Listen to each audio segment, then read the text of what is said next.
Alright, so this bike was given to me, and my wife had found it and contacted the owner who was giving away several bikes, and this is one of the one bike that I took away from it. It's a Specialized Hardrock Sport. So it's not a base model, it's a one up on the bottom. And it's an 18 speed. It's hasn't been used in quite a while. Both wheels are flat, and there's a layer of rust on everything. The shifter doesn't work, and it looks like somebody used an erector set to put an attachment onto the rear rack. The seat post was stuck, but then I was, with some brute force, was able to raise it up as you see it now. Saddle has a cover on it, so I'm kind of interested in seeing what it looks like underneath. The Hardrock model is below that of the Specialized rock hopper, and so I suspect this is made with mostly high tensile steel with a chromalloy fork, because I can see the decal mark on it, and it at least has a chromalloy seat tube. Looks like this uses mostly all Sun Tour hardware with a 7-speed freewheel in the back, as opposed to a modern day free hub. It has quick release skewers, so that's nice. It has looks like a bent up water bottle cage. But let me pump up the tires and see if it holds some air. Whether it does or it doesn't, it's going to need to be taken apart anyway. Yeah, since this bike hasn't been used, all of the bearings would probably need to be cleaned and repacked. So let me come back in a moment. One thing I noticed pumping up the tires is there's almost no wear on the rims, and I think this bike has only been used a couple of times and then put away since it was new. So like the front brake has the front rim has almost no wear, and the same as can be said about the rear rim also. So I just suspect, maybe it was a gift, and the person who rode it once or twice around the block or to the park and put the bike away. Alright, so I'm going to let the camera run. I'm going to take off some of the parts. If you notice, the spokes are galvanized steel because they're rusted.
Okay, I'm going to take off the erector set rear rack attachment.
Yeah, the person who installed the erector set rack attachment used agricultural technique.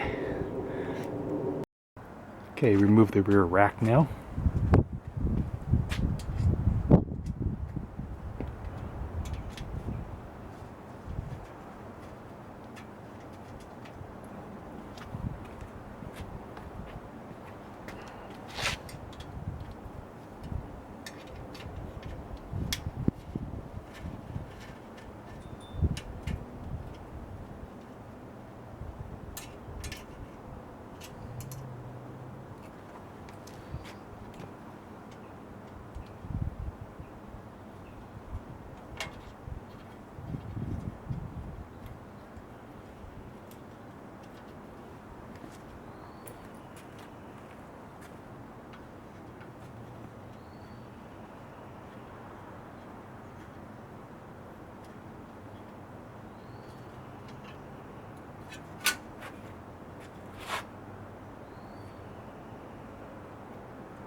Alright, so the rear rack was a transit using hollow tubing.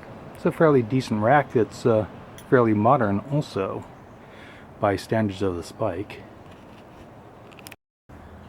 At this point I just checked the tire pressure and the rear tire was down to 15 psi from 40, so there's a leak in there.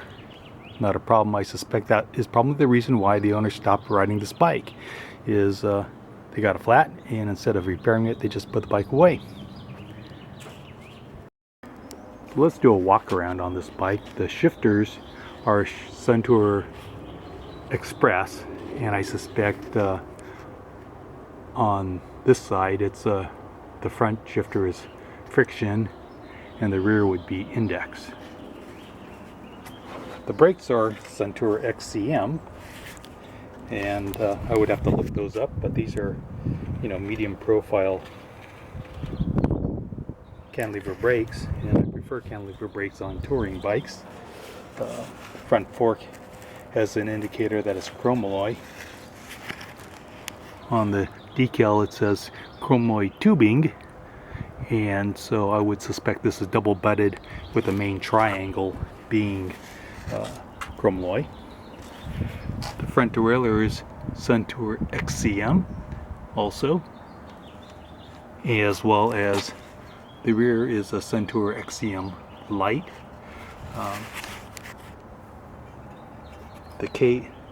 The pipe pan is cracked, so that'll need to come off. Okay, the seat tube has some corrosion on it, but it's aluminum. And the handlebar stem is a standard chrome alloy steel black painted stem with the front brake coming in through the top of it. The tires are in remarkably good shape, of course, because it's low mileage. The front chainring is very rusted, indicator that it's been outside for a while. The pedals are plastic. They spin as if they're new, and that's probably an indicator that the bike hasn't been used very much. Alright, so I'm going to put some lube on the chain and the derailleur and see if we can help it loosen up a little bit.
So manually shifting the gears seems to work out, and the hub sounds very, very good. I think it still has a lot of grease in it, though it might be dry.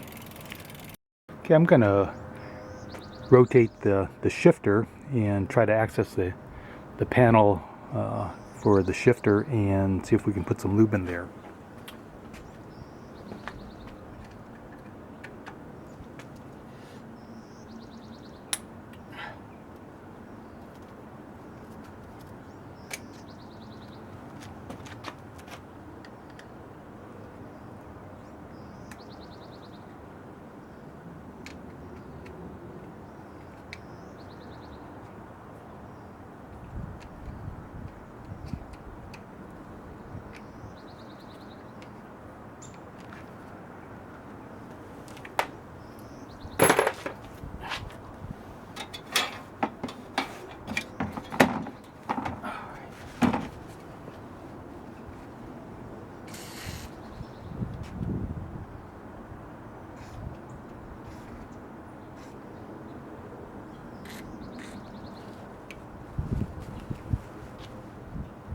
Well, it's all full of spider webs and things.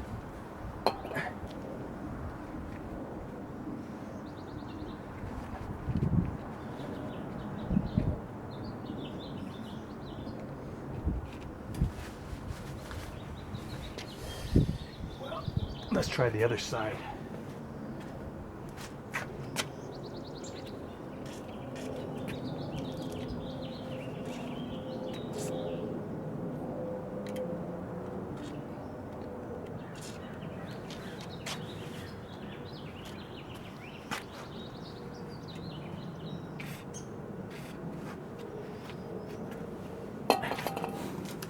Yeah, there's a lot of gap in the plastic just to spray in some WD-40. So I'll let that sit and then I'll come back later and try it again. Alright, so on the rear derailleur, the shifting probably does work. It's just that there's a lot of friction. I've noticed this on some bikes, and even when you replace the shifting cable and the housing, there's still a lot of friction, a lot of tension there, and it could be how the cable is routed at the pinch bolt. And so I'll take a look at that. Let's see what the saddle is like. I'm sure I think you're all wondering what it's like in there.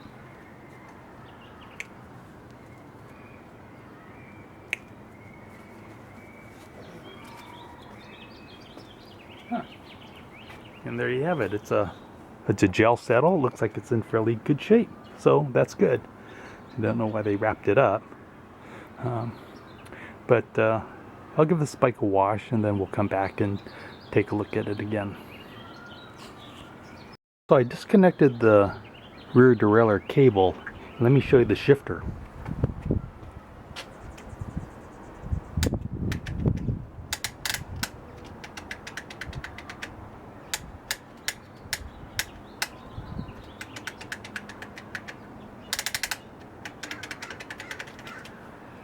So the mechanism works fine. It's a simple mechanism with a ratchet. So let's see if something can be done on the back end and get it to at least be functional. Okay, so the shifting is really hard. I think between the flat tire and really difficult shifting, you need to put a lot of leverage and energy into it. But it works.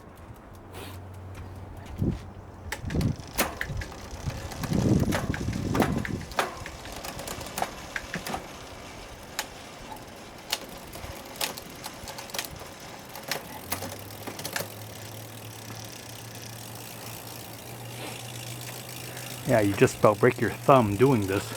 So, we'll clean it up and then take a look at it and see what can be done to make it useful. As far as cycle touring, this is a possibility because it has capacity to put a front rack on, as well as 2 pairs of eyelets in the rear, so you can have rack and fenders as well, and double water bottle cages.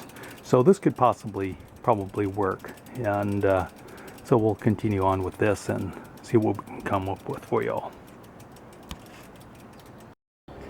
Okay, one of the things that just dawned on me when I was looking at this is this B screw is all the way in, and that changes things quite a bit, and could be one of the causes for difficult shifting.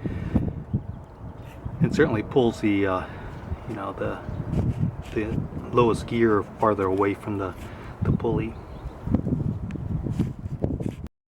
Alright, so I just took a moment to use a flat blade screwdriver and try to tighten the B screw and then loosen it, and that worked. And so pulling out the B screw as far as I could, but still be able to get into the low gear,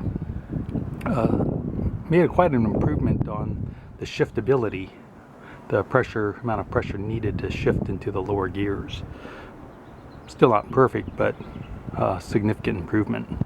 Okay, and so that's going to end the video for today, and in the meantime, look forward to seeing you on our next video. Alright, again, using agricultural methods or things that were available around the house. Instead of rim tape, they're using electrical tape, and this created a problem with the rear tube that was leaking. As you can see, it stripped away.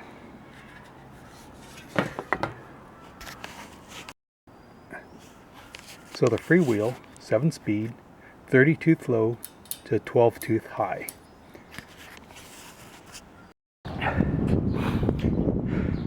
Alright, this is Wednesday, and this is the first time I'm taking this Specialized Hardrock, the 1992 bike that I was given, out for a ride. And on Sunday I took the bike to Fix Your Bike Day at the farmer's market, and I taught a 1-hour entry-level bike mechanics class on the handlebar stem, the headset,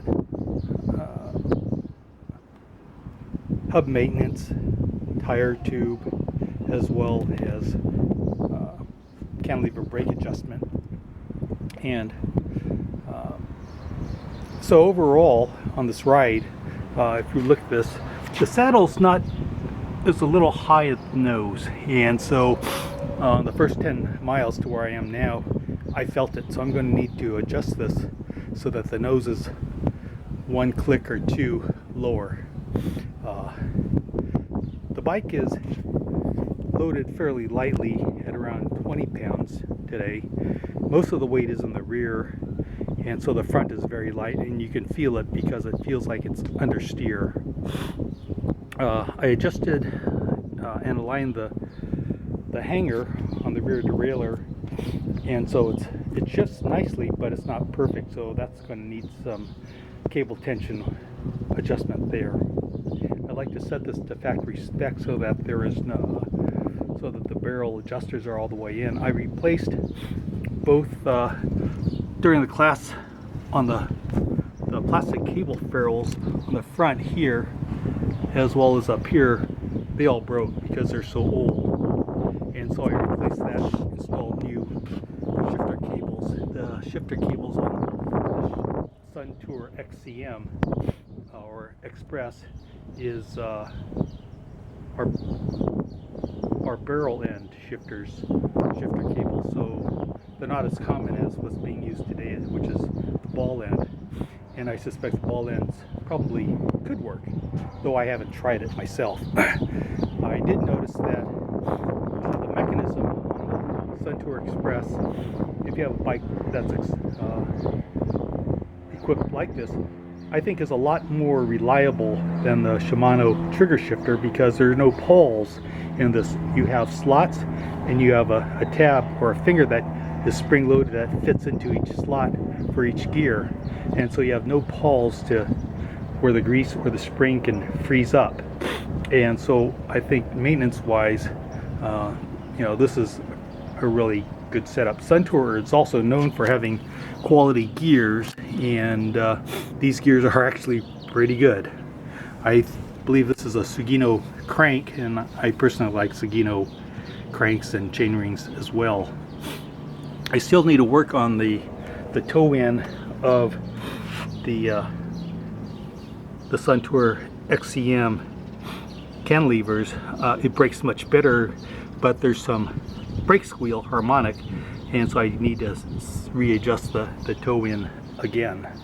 But the one thing I haven't fixed or serviced is the bottom bracket, and this is a cup and cone bottom bracket, and when I have some time and motivation, then I'll pull the cranks off and take a look and put some fresh lube or grease into it. But overall, this bike feels significantly slower than the Rockhopper. It's more relaxed, and because it has a riser bar, a more upright position. But I'll have to make the changes to the saddle and fix up the brakes and the shifting, and then I can give you some additional feedback on that. However, I'm using the lowrider racks, which are not my favorite, but it's what I have available since my other racks are currently on other bikes. Works. It's not, my favorite. The bike came with this triple or this tubular steel rack that I painted silver because it was black before, and it works well. It's as good as what you can expect. All right, so overall, for cycle camping, this bike could work out pretty well for you as your first touring bike. It wouldn't be my, from what I can figure, it wouldn't be my best recommendation.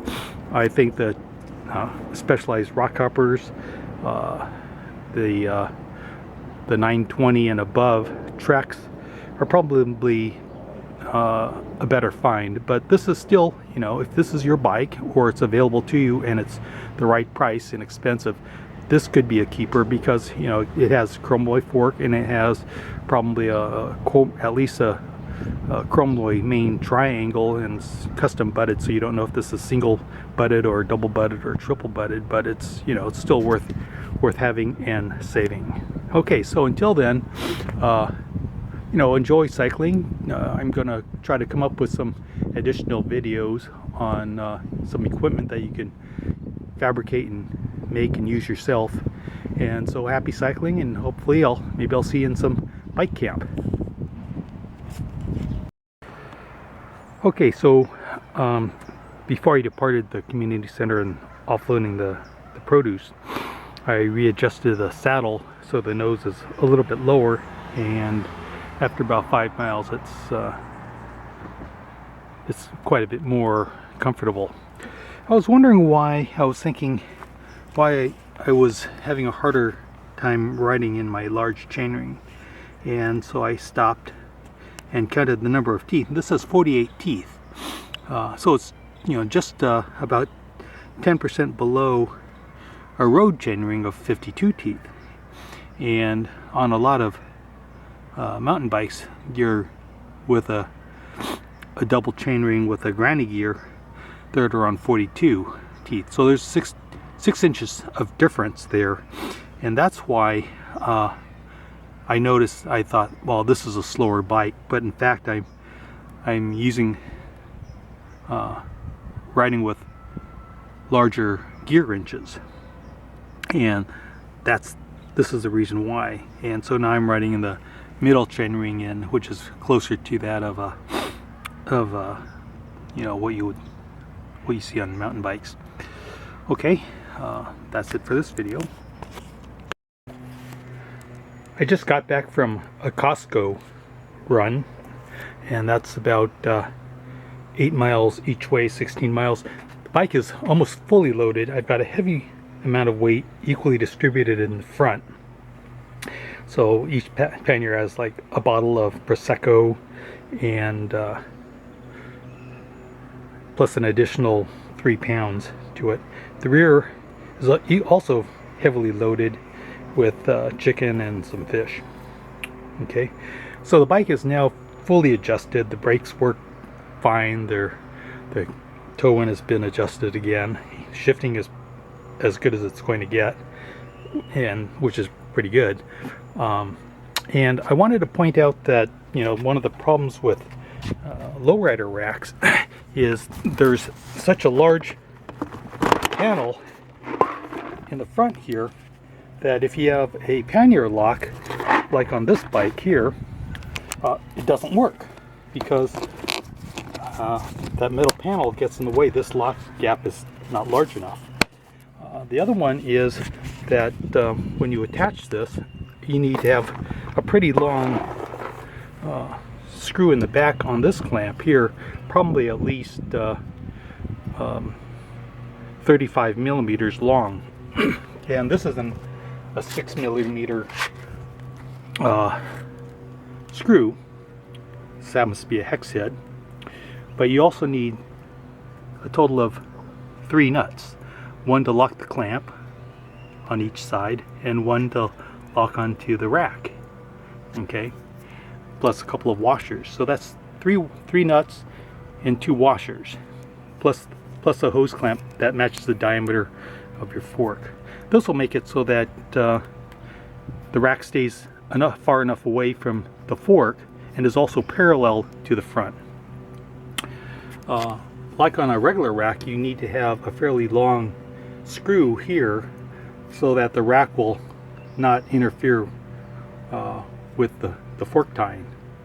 And so this happens to be a 30 millimeter screw with a 10 millimeter spacer, right? And then a nut. So you put the screw in from the eyelet side facing outwards. It makes it a lot easier attaching the rack, and then you back it with a washer and a nut. Second thoughts about this Suntour Express shifter is that, you know, it shifts well, but it's also very easy to shift to a higher gear, because pressing this lever here is very quick. It's easy, and so it's easy to put your finger on it, accidentally shift to a higher gear when you want to go to a lower gear on a climb. Okay, on the left side, this is friction, and so trimming your chain rings is very easy, because you can there's enough friction so that you can feel it and make a fine adjustment, and you can twiddle it with both thumb and index finger while you're doing this too. Having new cables, and I wax them with beeswax, these are pretty slick, and so it doesn't take very much effort to use them. So overall, like I said in the previous video, you know, if you have one of these bikes, it would make a good, you know, cycle camping bike. You can also use it for around town utility use, and certainly if you have the tires are any good, you know, just use the tires up, and then when they're done, you can put on a pair of Schweiber Marathons. So until then, you know, happy cycle camping. Happy cycle camping. Goodbye.